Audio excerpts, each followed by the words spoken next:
बरादरान इस्लाम, इस्लामी माँ और बहनों, सारी तारीफ़ें किबरियाई, बुज़ुर्गी, बड़ाई, इज़्ज़ो शर्फ, जाहो जलाल सिर्फ़ अल्लाह रब्बुल आलमीन के लिए लायक व ज़ेबा है, जिसने सारी मखलूक़ात को पैदा किया। उसके बाद लाखों करोड़ों दरूद व सलाम नाजिल हो तमाम अंबिया किराम पर, खुसूसन मेरे और आपके प्यारे नबी मुहम्मदुर रसूलुल्लाह सल्लल्लाहु अलैहि वसल्लम पर, जिनकी मेहनतों और कोशिशों से आज दिन इस्लाम हम तक पहुँचा है। हज़रात, आप पिछले कुछ दिनों से इस महीने के जो 10 अफजल अय्याम हैं, इनकी फ़जीलत, इनमें किए जाने वाले आमाल, हज के सिलसिले में बहुत सारी बातें सुनी होंगी आपने। आज मैं सीधे अपने मौजू पर आता हूँ। कल का दिन हमारे लिए ईद का दिन है और हम कल ईद मनाएंगे, खुशियाँ मनाएंगे और अल्लाह के हुक्म से कल अल्लाह को खुश करने के लिए हम क़ुरबानी करेंगे। चुनाचे मैं कल के दिन जो आमाल हम करेंगे, इस सिलसिले में कुछ ज़रूरी बातें आपके सामने पेश करूँगा ईद और क़ुरबानी से मुताल्लिक़। ये सारी बातें आप जानते ही हैं, बस मुनासबत है, मुनासबत के लिहाज से कुछ बातों की याद दहानी आपके सामने पेश की जा रही है। अल्लाह के नबी सल्लल्लाहु अलैहि वसल्लम ने फरमाया कि मुसलमानों के लिए सिर्फ़ 2 ईदें हैं, एक ईद उल फ़ितर और दूसरी ईद उल अज़हा। बस यही 2 ईदें हैं मुसलमानों के लिए, इस्लाम के अंदर मुसलमानों को ईद मनाने के लिए, खुशियाँ मनाने के लिए। तो ये ईद उल अज़हा है और ईद उल अज़हा ये जो दिन है, अल्लाह के नबी सल्लल्लाहु अलैहि वसल्लम ने इस दिन रोज़ा रखने से मना फरमाया है। ईद उल फ़ितर हो या ईद उल अज़हा, ईद के दिन रोज़ा रखने से अल्लाह के नबी सल्लल्लाहु अलैहि वसल्लम ने मना फरमाया। ये बात हमें याद रखनी चाहिए। और इन अय्याम में ख़ुसूसी तौर पर ज़िलहिज्जा के ये जो अय्याम शुरू हुए, हमें तकबीरात कसरत से पढ़नी है। तकबीरात की 2 किस्में हैं, तकबीर मुतलक और तकबीर मुक़य्यद।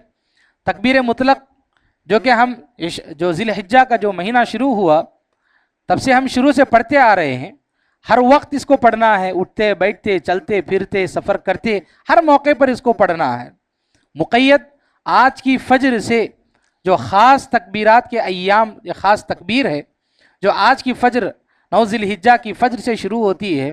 खुसूसियत के साथ फ़र्ज़ नमाज़ों के बाद तकबीरात पढ़नी हैं, तो तकबीरात का एहतमाम हमें हर मौके पर करना है। खुसूसियत के साथ हमें इन अय्याम में आज की फ़ज्र से अय्यामुत तशरीक़ यानी ईद के बाद 3 दिन, तीसरे दिन की असर की नमाज तक हर फ़र्ज़ नमाज के बाद हमें तकबीरात पढ़नी हैं। चुनांचे इस बात का ख्याल रखना चाहिए। आज हमें पढ़ना है, कल हमें पढ़ना है। ईद को जाते हुए तकबीरात पढ़ते हुए जाएं, आते हुए तकबीरात पढ़ते हुए आएँ। चुनांचे इन अय्याम में हमें खुसूसियत के साथ तकबीरात का अहतमाम करना है। नमाज, ईद की नमाज का जो वक्त है, वक्त का ख़ास ख्याल रखें। जो वक्त बताया गया, शरीयत ने वक्त ये बताया कि जब सूरज तुलू होता है और सूरज थोड़ा सा ऊपर उठ जाए तो वहाँ से ईद की नमाज का वक्त शुरू होता है और सूरज का जवाल का जो वक्त होता है उससे पहले पहले ये वक्त ख़त्म हो जाता है। चुनांचे ईदगाह में जिस वक्त का ऐलान किया जाता है, मुसलमानों को उस वक्त पर हाजिरी देना है और वक्त पर आकर नमाज पढ़नी चाहिए। चुनांचे इस बात का ख्याल रखें। और इस सिलसिले में, ईद के सिलसिले में एक और सुन्नत हमें याद रखनी है, वो ये कि ईद उल फित्र के मौके पर हमें कुछ खाकर जाना है ताक़दद में। खजूर खाकर जाना है ताक़दद में खुसूसियत के साथ। लेकिन ईद उल अज़हा के मौके पर नमाज से पहले कुछ खाकर नहीं जाना है। नमाज पढ़नी है, नमाज के बाद हमें अपने जानवर को ज़बह करना है, अपने उज़हिया से खाना है। ये मसनून अमल है। चुनांचे इस बात का भी हमें ख्याल रखना चाहिए। अगर कोई आदमी मजबूरी की वजह से अगर कोई चीज़ खा भी लेता है, किसी को दवाई खाना है, कोई परेशानी है, अगर नमाज से पहले खा भी लेता है किसी ज़रूरत के तहत, किसी मजबूरी की वजह से, तो कोई बात नहीं। लेकिन मसनून अमल ये है कि हम कोई चीज़ ईद की नमाज से पहले ना खाएं, ईद के बाद अपने उज़हिया, अपनी कुर्बानी से खाएं। ये मसनून अमल है, इस बात का भी ख्याल रखना चाहिए। और इसी तरह ईद के दिन हमें गुस्ल करना है, पाकी सफाई का ख्याल रखते हुए अपने जिस्म का अच्छा लिबास पहन करके जाना है। ये मसनून आमाल हैं। ईद के दिन इन बातों का हमें ख़ास ख्याल रखने की ज़रूरत है। ईद के दिन औरतों को भी चाहिए कि वो ईदगाह में शिरकत करें। अल्लाह के नबी सल्लल्लाहु अलैहि वसल्लम ने फरमाया कि औरतें मोमिनीन की दुआओं में शिरकत करें। चुनांचे औरतों को चाहिए कि वो भी ईद की नमाज में शिरकत करें। यहाँ तक अल्लाह के नबी सल्लल्लाहु अलैहि वसल्लम ने फरमाया, अगर किसी औरत के पास दुपट्टा, जो कपड़ा अपने सर पर डालती है, वो उसके पास मौजूद नहीं है, तो अपने पड़ोसन के पास से वो ले ले और ले करके हाजिर हो, लेकिन हाजिर ज़रूर हो। लेकिन औरत को हाजिर होते हुए कुछ आदाब का ख्याल रखने की ज़रूरत है। जैसे मर्द से कहा गया कि मर्द जो है अच्छा लिबास पहने, खुशबू लगाना चाहे मर्द खुशबू लगाए, खुशबू लगाकर अपनी ज़ैब व ज़ीनत इख्तियार करके मर्द आए। लेकिन औरत ऐसा ज़ैब व ज़ीनत इख्तियार नहीं कर सकती। वो पाक साफ लिबास ज़रूर पहने, लेकिन मुज़य्यन लिबास पहन कर ना आए। ऐसा लिबास या ऐसा बुर्का ना पहने जिससे उसकी तरफ मर्दों की नज़र माइल होती हो, मर्दों की नज़र उसकी तरफ जाती हो। ऐसा लिबास औरत ना पहने। या खुशबू लगा करके औरत ना आए कि उसकी वजह से मर्द हजरात की जो है निगाहें उसकी तरफ जा रही हैं। ऐसा कोई खुशबू लगा कर ना आए, या कोई ऐसी चीज़ पहन कर ना आए, जैसे पट्टियाँ, पायल जो होती हैं, ऐसी कोई चीज़ पहन कर ना आए जिससे औरत के चलने से आवाज़ आती हो और मर्द की निगाहें उसकी तरफ जाती हों। तो ऐसी कोई चीज़ औरत इख्तियार ना करे। बिल्कुल सादा सीधा लिबास, पाक साफ लिबास पहनकर औरत पूरी इफ़्फ़त व इस्मत के साथ जो है वो ईदगाह की तरफ आए। शरीयत इस बात की तालीम देती है। और इस बात का भी ख्याल औरतों को रखना है कि औरतें आते हुए रास्तों में किस अंदाज से चलें। शरीयत इस बात की भी तालीम देती है। अल्लाह के नबी सल्लल्लाहु अलैहि वसल्लम के ज़माने में सहाबा बताते हैं कि जब औरतें चलती थी तो दीवार से लग करके रास्ते के किनारों से चलती थी, रास्ते के बीच से नहीं चलती थी। ऐसा लगता था कि औरतें अपना कपड़ा, अपना जिस्म दीवारों से लगा करके चलेंगी, इस कदर एहतियात के साथ किनारों से चलती थी। मर्द अगर रास्ते के बीच से चल रही हैं तो औरतों को चाहिए वो किनारे से चलें। आजकल हमारे माहौल में क्या होता है, मर्द औरतें सब मिलकर के चलने लगती हैं, दरमियान में भी औरतें चलती हैं, बाजू भी औरतें चलने लगती हैं, एक दूसरे का कांधा लगता है। ऐसा नहीं चलना चाहिए। औरतों को चाहिए कि वो किनारे से चलें, मर्दों को चाहिए कि वो सीधे बीच के रास्ते से चलें औरतों से कोई धक्का मुक्की ना हो, इस बात का ख्याल रखते हुए ईदगाह को जाना है और ईदगाह से वापस आना है। इन सारी चीज़ों का, इन सारी शर्तों का जो है ख्याल रखना चाहिए। और हैज़ वाली औरतें, जिन औरतों को माहवारी आती है, ऐसी औरतें क्या ईदगाह में शरीक हो सकती हैं? यकीनन शरीक हो सकती हैं। वो नमाज तो नहीं पढ़ेंगी लेकिन खुतबा सुनेंगी, दुआओं में शिरकत करेंगी, उसका फ़ायदा होगा।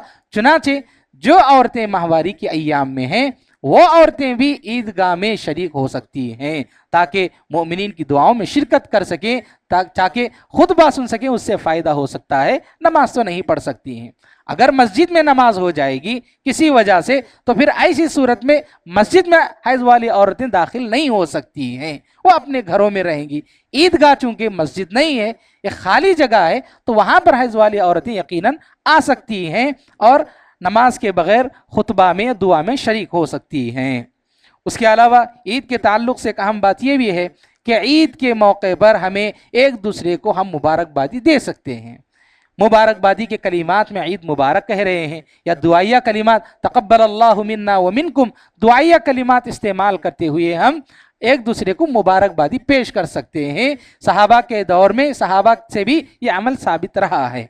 लेकिन मुबारकबादी पेश करते हुए इस बात का ख्याल रखने की ज़रूरत है कि जब हम किसी से मुसाफहा करते हैं तो अजनबी औरत से हम मुसाफहा नहीं कर सकते। अजनबी औरतें हमेशा के लिए पर्दा होती हैं, उनसे पर हाथ लगाना इसकी इजाज़त नहीं है। अपने रिश्तों में भी भाभी हैं, मामी हैं, जो औरतें हमारे लिए पर्दा हैं, जिनसे पर्दा करना ज़रूरी है, हम उनसे मुसाफहा नहीं कर सकते। चुनाचे ईद के मौके पर हम देखते हैं ऐसा होता है कि मुबारकबादी पेश करते हुए जिन औरतों से पर्दा वाजिब है उनसे भी लोग हाथ मिलाने लगते हैं, मुसाफहा करते हैं। इस बात का ख्याल रखना चाहिए कि हम मुसाफहा नहीं कर सकते। ये सब बातें हैं। और उसके अलावा एक बात ये भी याद रखनी है कि ईदगाह को जाते हुए ये मसनून अमल है कि एक रास्ते से जाएं और एक रास्ते से वापस आएं। हम मानते हैं कि सिटीज़ में हो सकता है तकलीफ हो सकती है जाने में आने में, लेकिन उसके अलावा रास्ते बहुत सारे हैं। यकीनन रास्ता अगर बदलना चाहे आदमी तो बदल कर आ सकते हैं। कहीं ना कोई एक रास्ता भी अगर आप बदल लेते हैं तो इस मसल पर आपका अमल हो जाएगा। चुनाचे इसका भी ख्याल रखना चाहिए। एक आखिरी बात ईद से मुताल्लिक वो ये है कि सेलिब्रेशन जो ईद के दिन होता है हमारा, वह हलाल पर होना चाहिए। हलाल सेलिब्रेशन होना चाहिए, हराम सेलिब्रेशन नहीं होना चाहिए। हराम सेलिब्रेशन से मुराद आज हमारे नौजवानों में बहुत सारे गलत किस्म के जो है सेलिब्रेशंस आ चुके हैं। जैसे ईद के दिन खुशी से लोग जो है थिएटर को जाते हैं मूवी देखने के लिए, ये हराम सेलिब्रेशन है। या ईद के दिन ऐसे बहुत सारे काम करते हैं, जैसे नौजवान बाइक राइडिंग करने लगते हैं, रेस करने लगते हैं, उसकी वजह से कौम का नाम बदनाम होता है, दीन का नाम बदनाम होता है, और उसकी वजह से न जाने अगर कोई हादसा हो गया, किसी की मौत हो गई, या किसी गैर मुस्लिम भाई की अगर जान चली गई, या किसी को जख्मी कुछ हो गया, कुछ प्रॉब्लम हो गया, तो किसका नाम बदनाम होगा? कौम का नाम बदनाम होगा, दीन का नाम बदनाम होगा। हमारा दीन कभी किसी को तकलीफ देने की इजाजत नहीं देता। चाहे हमारा सेलिब्रेशन हो, चाहे हमारे आम इबादत हो, चाहे कोई भी मौका हो, किसी भी मौके से हम किसी को तकलीफ नहीं दे सकते। चुनाचे इस बात का हमें ख्याल रखने की ज़रूरत है। यह ईद से मुताल्लिक़ कुछ बातें थी। अब मैं उसके बाद कुर्बानी से मुताल्लिक़ कुछ ज़रूरी बातें आपके सामने पेश करूँगा। कुर्बानी एक अहम इबादत है जो इन 10 अय्याम में जो की जाती है। ये जो इबादत है ये खुसूसी इबादत है अल्लाह की जानिब से। चुनाचे कुर्बानी का ये जो अमल है इसकी बड़ी फजीलत जो है अल्लाह रब्बुल आलमीन ने बताई है। इस सिलसिले में अहादीस में हमें इसका तज़किरा खुसूसियत के साथ फजीलत का तज़किरा अगरचे नहीं मिलता है, लेकिन एक बात ये याद रखनी है कि इन 10 अय्याम में जो भी अमल किया जाए एक ख़ास अमल होगा, और इन आमाल का दर्जा कितना है, कितना इसको जो है अज्र मिलेगा, ये तो अल्लाह रब्बुल आलमीन ज़्यादा जानता है। अल्लाह रब्बुल आलमीन अज्र देगा, लेकिन ये बात तो याद रखनी है हमें कि कुर्बानी देना है, कुर्बानी जो है पेश करनी है अल्लाह रब्बुल आलमीन को राज़ी करने के लिए। कुर्बानी हम क्यों देते हैं, इसकी हिकमत क्या है, इसकी मशरूइयत की हिकमत ये है। अल्लाह रब्बुल आलमीन ने फरमाया लन यनालल्लाह लुहूमुहा वला दिमाउहा वलाकिन यनालुहु तक़वा मिनकुम। अल्लाह रब्बुल आलमीन को आपके खून की, आपके गोश्त की, किसी चीज़ की ज़रूरत नहीं है। अल्लाह रब्बुल आलमीन आपका तक़वा देखना चाहता है। आप कितना अल्लाह रब्बुल आलमीन से डरते हैं, कितना आपके दिल में अल्लाह को राज़ी करने के लिए आप ये इबादत कर रहे हैं। चुनाचे कुर्बानी करते हुए देखा देखी जो इबादत करते हैं ऐसा नहीं होना चाहिए। कुर्बानी अल्लाह को राजी करने के लिए मैं कर रहा हूं, इस नीयत के साथ हमें जानवर खरीदना है और कुर्बानी करनी है। भाई कर रहे हैं, दोस्त कर रहे हैं, मुआशरे में लोग कर रहे हैं, चलो हम भी कर लेते हैं। ये कोई रस्म नहीं है, एक इबादत है जो कि अल्लाह को राजी करने के लिए करना है, अल्लाह को खुश करने के लिए करना है और अल्लाह को यही मतलूब है। रस्मी इबादत अल्लाह को मतलूब नहीं है, अल्लाह इसी इबादत से खुश नहीं होता है। और इस कुर्बानी की हिकमत में से हिकमत ये भी है कि हम अल्लाह रब्बुल आलमीन ने हमें ज़िंदगी में जो नेमतें दी हैं उन नेमतों का शुक्र बजा लाते हुए हम ये इबादत करते हैं कि अल्लाह तूने हमें ज़िंदगी दी, ज़िंदगी में नेमतें दी, हम इसका शुक्र अदा करते हुए तेरे नाम पे हम तेरे लिए हम एक जानवर को ज़बह करते हैं। अल्लाह का शुक्र अदा करते हुए भी हम ये कुर्बानी करते हैं। और उसके अलावा इसकी एक और वजह यह है, सुन्नत इब्राहीम अलैहिस्सलातु वस्सलाम को ज़िंदा करना है। इब्राहीम अलैहिस्सलातु वस्सलाम की सुन्नत थी, हम इस सुन्नत को ज़िंदा करते हैं, इस सुन्नत को बाकी रखते हैं और इस कुर्बानी को पेश करते हैं। और उसकी एक हिकमत और ये भी है कि हम इस मौके पर खुशियाँ मनाते हैं, अपने घर वालों के साथ खुशियाँ मनाते हैं, गोश्त खाते हैं, अपने रिश्तेदारों में तकसीम करते हैं, फ़ुक़रा व मसाकीन में तकसीम करते हैं और एक मोहब्बत भरा माहौल बनाते हैं। मोहब्बत भरा एक माहौल बनाकर हम सब खुशियाँ बांटते हैं। इन खुशियों को बांटना भी कुर्बानी की हिकमत है। इसीलिए कहा गया कि आप कुर्बानी को का जो गोश्त है वो खाइए भी, रिश्तेदारों में भी बांटिए और फ़ुक़रा व मसाकीन में भी उसको तकसीम कीजिए ताकि सब मोहब्बत के साथ इस माशरे में जी सकें। ये कुर्बानी की हिकमतों में से बस हिकमतें हैं।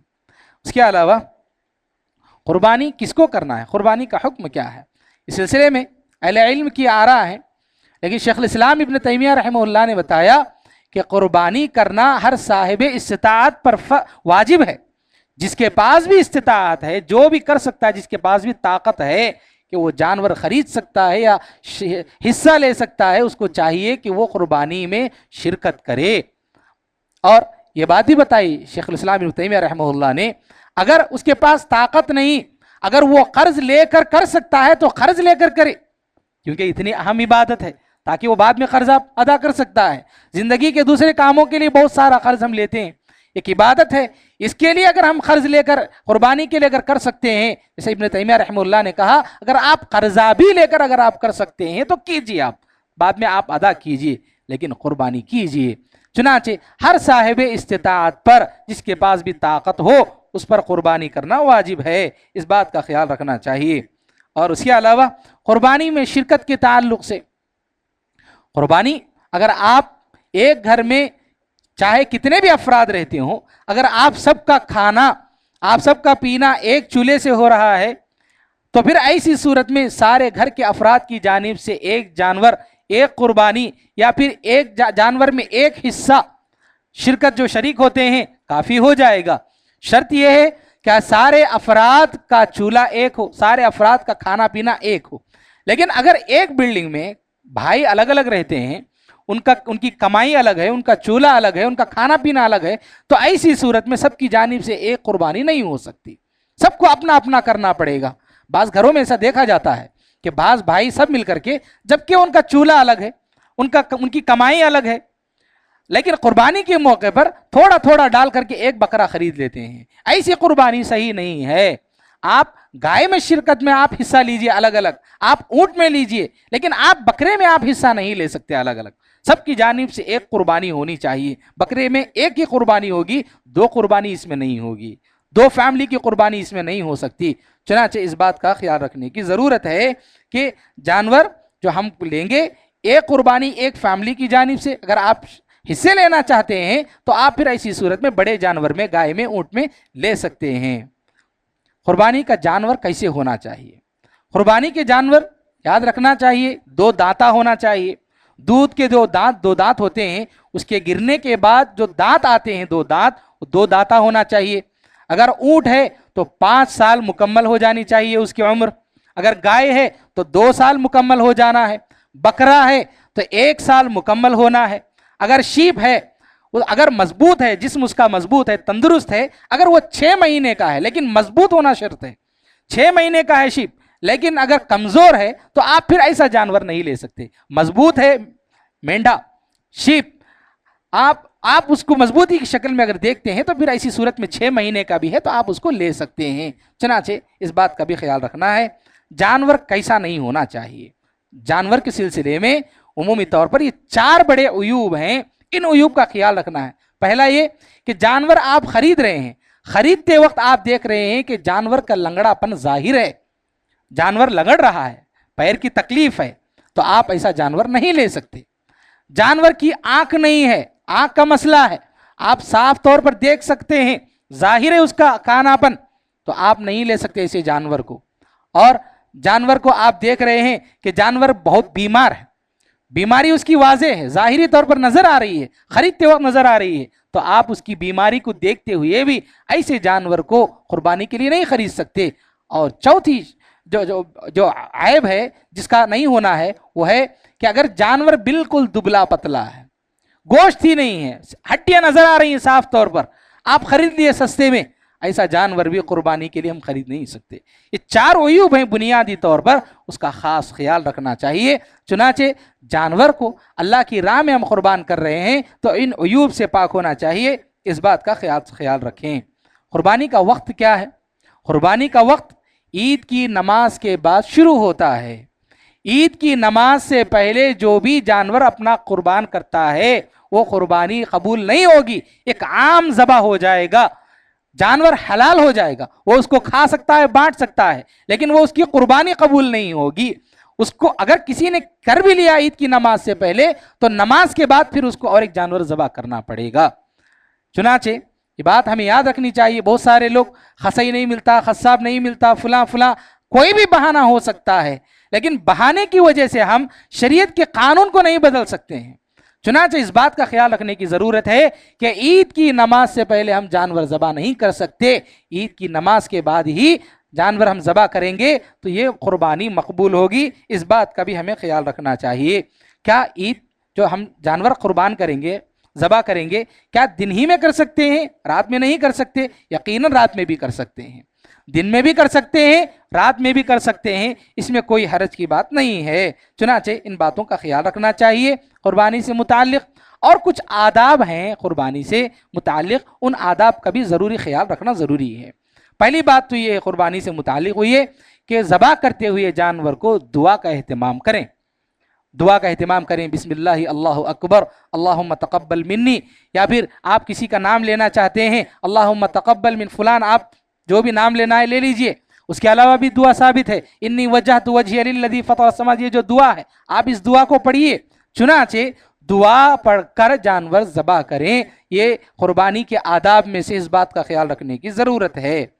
और एक बात याद रखनी वो ये है कि अब्दुल्ला हज़रत उमर रज़ी अल्लाह तआला ने देखा कि एक आदमी कुर्बानी के जानवर को ज़बह करने के लिए एक जानवर को खींच कर ला रहा था, तो बताया कि आप जानवर को क्यों इस तरह से खींच कर ला रहे हो, बेअदबी के साथ उसके साथ बदसलूकी करते हुए ऐसा मत लाओ, आप नरमी के साथ जानवर को लाइए। आप जानवर के साथ बदसलूकी कर रहे हैं, उसको परेशान कर रहे हैं, मार रहे हैं। बाज़ लोगों को हम देखते हैं कि जानवर को चारा खिलाने के लिए मुंह के पास ले जाते हैं, फिर वापस लाते हैं, जानवर को परेशान करते हैं, इधर उधर दौड़ाते हैं। ऐसी बदसलूकी कुर्बानी के जानवर के साथ नहीं होना चाहिए। कुर्बानी के जानवर के साथ अच्छा सलूक करना चाहिए, अदब व एहतराम से पेश आना चाहिए, इस बात का ख्याल रखना चाहिए। और जानवर को ज़बह करने से पहले छुरी को अच्छी तरह से तेज़ कर लिया जाए, क्योंकि अगर कुंद होती है छुरी, उससे ज़बह कर रहे हैं, बहुत ताख़ीर हो जाएगी और जानवर को उससे तकलीफ़ होगी। शरीयत नहीं चाहती है कि किसी को तकलीफ़ दी जाए, जानवर को भी तकलीफ़ ना दी जाए ज़बह करते वक्त, इसलिए छुरी को अच्छी तरह से तेज़ कर लिया जाए ताकि जल्द से जल्द ज़बह किया जाए। इस बात का ख्याल रखना ज़रूरी है। जानवर के सामने छुरी को तेज़ ना करें, जानवर के सामने छुरी अगर तेज़ करते हैं उसकी आंखों के सामने जानवर को तकलीफ़ होती है। अल्लाह के नबी सल्लल्लाहु अलैहि वसल्लम ने इससे मना फरमाया है। चुनाचे हमें इसका ख्याल रखने की ज़रूरत है कि हम जानवर के सामने छुरी तेज़ ना करें और एक जानवर के सामने दूसरे जानवर को ज़बह ना करें। जानवर देखता है तो डर जाता है, परेशान हो जाता है, उसको तकलीफ होती है, इसलिए एक जानवर की आंखों के सामने दूसरे जानवर को ज़बह ना करें। ये आदाब में से है कुर्बानी के, इस अदब का भी लिहाज रखना चाहिए। और इसके अलावा जानवर को ज़बह करते हुए जानवर को बाएं बाजिब यानी लेफ्ट जानिब आप लिटाइए, अपना घुटना रख करके सीधे हाथ से उसको ज़बह करें। ये कुर्बानी के आदाब में से है, इसका भी ख्याल रखें। जानवर को भी क़िबले की तरफ उसका रुख करें, अपने आप को भी क़िबले की तरफ रुख करके जानवर को ज़बह करें, इसका भी ख्याल रखें। उसके अलावा जानवर को जितना हो सके ये अफजल है कि खुद ज़बह करें, सीखना चाहिए। बहुत सारे लोगों को जानवर ज़बह करना नहीं आता है, इसमें कोई शक नहीं कि हम दूसरों की मदद ले सकते हैं, दूसरों के से ज़रिए हम ज़बह करवा सकते हैं, लेकिन खुद अगर ज़बह करते हैं अपना जानवर, ये अफजल है, ये करना चाहिए, इसको सीखना चाहिए और करते रहने से आदत हो जाती है। चुनाचे इस बात का ख्याल रखना चाहिए कि खुद ज़बह करें। अगर औरत ज़बह करना चाहती है तो यकीनन औरत भी जानवर ज़बह कर सकती है, इसमें कोई गलत बात नहीं है, शरीयत उसकी इजाज़त देती है। जानवर को आपने ज़बह किया, गाय को आपने ज़बह किया, गाय के पेट से बच्चा निकला, हमल से थी गाय, तो उस बच्चे का क्या होगा? अगर बच्चा मुर्दा निकला तो जानवर हलाल है, बच्चा जो मुर्दा निकला पेट से ज़बह करने के बाद तो बच्चा हलाल है, मुर्दा अगर निकला। अगर जिंदा निकला तो उसको ज़बह करना पड़ेगा। चुनाचे एक हुक्म इस सिलसिले में। और उसके अलावा जानवर कुर्बानी के सिलसिले में एक अहम मसला ये भी है कि कसाई को गोश्त हम उजरत के तौर पर नहीं दे सकते, आप एक हिस्से के तौर पर आप उसको दे सकते हैं, जैसे रिश्तेदारों में, गरीबों में, फुकरा में देते हैं, वैसे ही कसाई को आप बतौर हिस्सा कुछ आप तकसीम तौर पर जैसे देते हैं वैसे दे सकते हैं, लेकिन बतौर उजरत आप गोश्त उसको नहीं दे सकते, और ना ही चमड़ा उसको दे सकते हैं, और ना ही चमड़ा हम किसी को फरोख्त कर सकते हैं। कुर्बानी का जो जानवर होता है मुकम्मल तौर पर वो अल्लाह की राह में होता है, हम उसका कोई हिस्सा बेच करके नहीं खा सकते, चाहे वो जानवर का चमड़ा हो या फिर अगर जानवर के पेट से कोई कीमती चीज निकले, उसको भी अगर आप जो है कोई चीज निकलती है तो उसको फरोख्त करके नहीं खा सकते, उसको भी अल्लाह की राह में आपको सदका करना पड़ेगा। चुनाचे चमड़े के सिलसिले में बहुत सारे लोग गलती करते हैं, उसको बेचकर उसका पैसा खा जाते हैं, ऐसा नहीं होना चाहिए। या तो आप दो काम कर सकते हैं, एक काम ये कीजिए आप कि अगर आप अपनी जानिब से चमड़े को सफाई करके इस्तेमाल करना जानते हैं तो कीजिए, अगर नहीं करना जानते हैं तो आप चमड़े को बेच करके उसका पैसा आप अल्लाह की राह में लगाएं, या फिर किसी मदरसे को दें या किसी अल्लाह के रास्ते में दें, वो लोग बेच करके अगर इस्तेमाल करते हैं तो फिर कोई बात नहीं है, लेकिन हम बेच करके उसका पैसा इस्तेमाल नहीं कर सकते, इस बात का भी हमें ख्याल रखना है। कुर्बानी का जो गोश्त होगा क्या सिर्फ मुसलमानों में तकसीम किया जाना चाहिए, क्या गैर मुस्लिम को भी दिया जा सकता है? हाँ, यकीनन गैर मुस्लिम भाई को भी दिया जा सकता है, गैर मुस्लिमों में भी तकसीम किया जा सकता है। गैर मुस्लिमों को ज़कात का माल और ज़कातुल फित्र नहीं दिया जा सकता, और ज़कात का माल भी बाज़ औक़ात, जैसे कोई गैर मुस्लिम है जिसके ईमान लाने की उम्मीद है, इस्लाम कबूल करने की उम्मीद है, तो उसको भी दिया जा सकता है, इस शर्त पर कि अगर वो इस्लाम कबूल करने की उम्मीद रखता है तो हम उसको दे सकते हैं, लेकिन आम तौर पर ज़कात या ज़कातुल फित्र नहीं दे सकते। लेकिन कुर्बानी का गोश्त यकीनन दे सकते हैं। अगर आपके अड़ोस पड़ोस में कहीं आपके गैर मुस्लिम भाई हैं, आपके दोस्त हैं गैर मुस्लिम, आप यकीनन आपको उनको दीजिए, लेकिन ये भी जान कर दीजिए कि वो खाएंगे या नहीं। अगर वो नहीं खाएंगे, आप ज़बरदस्ती ले जाकर दे रहे हैं तो परेशानियों का सामना करना पड़ सकता है। अगर आपके गैर मुस्लिम दोस्त पड़ोसी खाते हैं, आपको मालूम है, आप उनको यकीनन उनके साथ आप शेयर कीजिए, कोई गलत बात इसमें नहीं है। इस सिलसिले में एक अहम बात यह भी है कुर्बानी के ताल्लुक से कि मय्यत की तरफ से कुर्बानी का क्या हुक्म है। अहले इल्म इस सिलसिले में अक्सर अहले इल्म ने ये बात बताई कि मय्यत की तरफ से अलग से जान कुर्बानी करना ये ज़्यादा मुनासिब नहीं, बल्कि अगर आप कुर्बानी देते हैं तो आपकी नीयत में आपके घर वाले या फिर आपके जो भी मय्यत हैं आपकी नीयत में शामिल हैं तो यकीनन अल्लाह रब्बुल आलमीन उसका अजर उन तक पहुँचाएगा। चुनाचे ये मय्यत के सिलसिले में एक बात है। उसके अलावा एक और बात ट्रेंड में है, आजकल जो पढ़े लिखे लोग बहुत ज़्यादा मॉडर्न इस्लाम का नाम लेकर जीते हैं, ऐसे लोगों का कहना है कि क्यों जानवर को हम ज़बह करें कुर्बानी के नाम पर, यही पैसा गरीबों में तकसीम कर दें। एक इबादत है, आप इबादत के हुक्म को नहीं बदल सकते। आप जैसे किसी ने कहा कि हज किसी पर फ़र्ज है, अगर कोई कहता है कि भाई हज करने की क्या ज़रूरत, यहाँ पर बहुत सारे गरीब हैं, वो हज का पैसा आप यहाँ पे लगा दो, नहीं, आप एक हज अलग इबादत है, सदका व खैरात करना एक अलग इबादत है, एक इबादत के लिए दूसरी इबादत के हुक्म को आप ख़त्म नहीं कर सकते।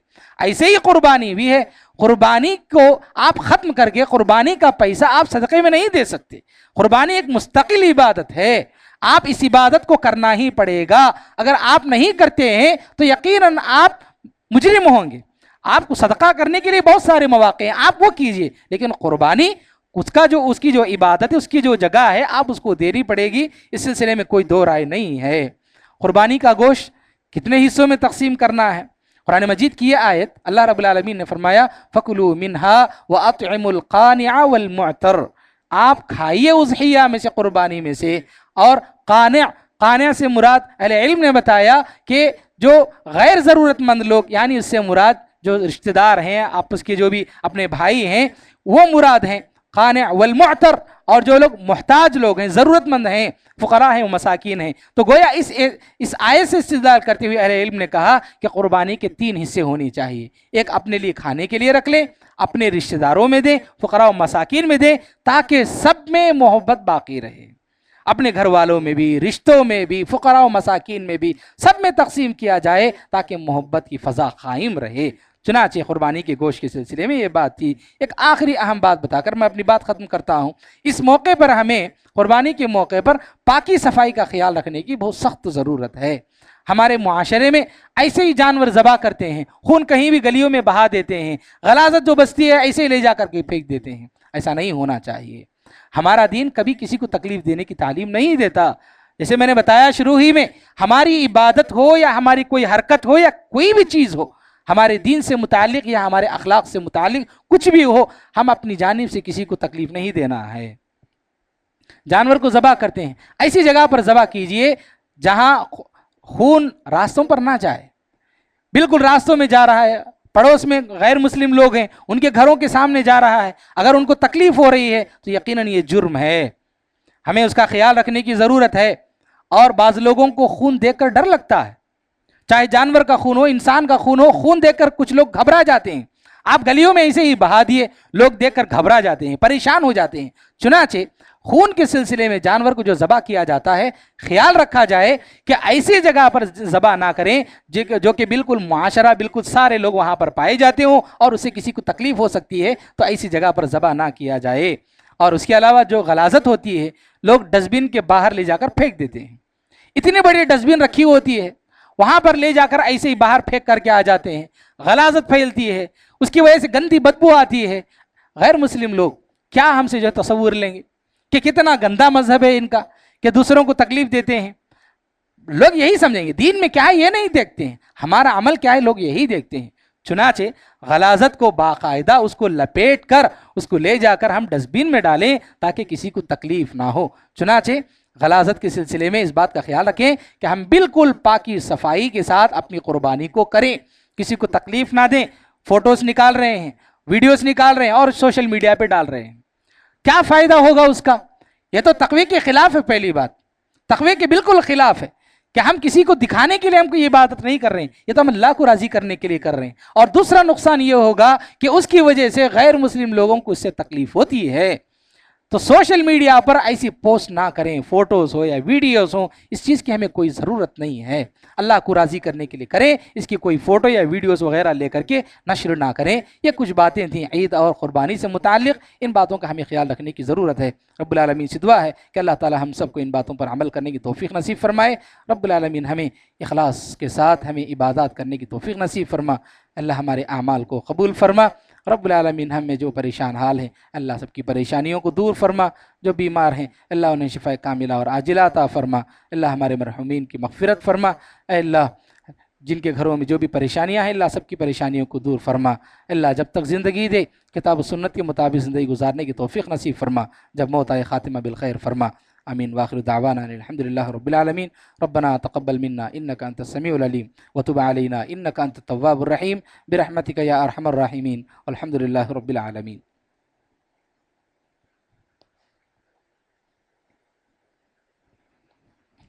इन्नल हम्दुलिल्लाह नहमदुहु व नस्तईनुहु व नस्तगफिरुह व नऊज़ु बिल्लाहि मिन शुरूरि अनफुसिना व मिन सय्यिआति अअमालिना मन यहदिहिल्लाहु फला मुदिल्ल लह व मन युद्लिलहु फला हादिय लह व अशहदु अन ला इलाहा इल्लल्लाहु वहदहु ला शरीक लह व अशहदु अन्न मुहम्मदन अब्दुहु व रसूलुहु। अम्मा बाद फ़इन्न खैरल हदीस किताबुल्लाह व खैरल हदी हदी मुहम्मदिन सल्लल्लाहु अलैहि वसल्लम व शर्रल उमूरि मुहदसातुहा व कुल्ल मुहदसतिन बिदअह व कुल्ल बिदअतिन ज़लालह व कुल्ल ज़लालतिन फिन्नार। फ़अऊज़ु बिल्लाहि समीउल अलीम मिनश शैतानिर रजीम। बिस्मिल्लाहिर रहमानिर रहीम। इन्नल्लाह व मलाइकतहु युसल्लूना अलन नबी या अय्युहल्लज़ीना आमनू सल्लु अलैहि व सल्लिमू तस्लीमा।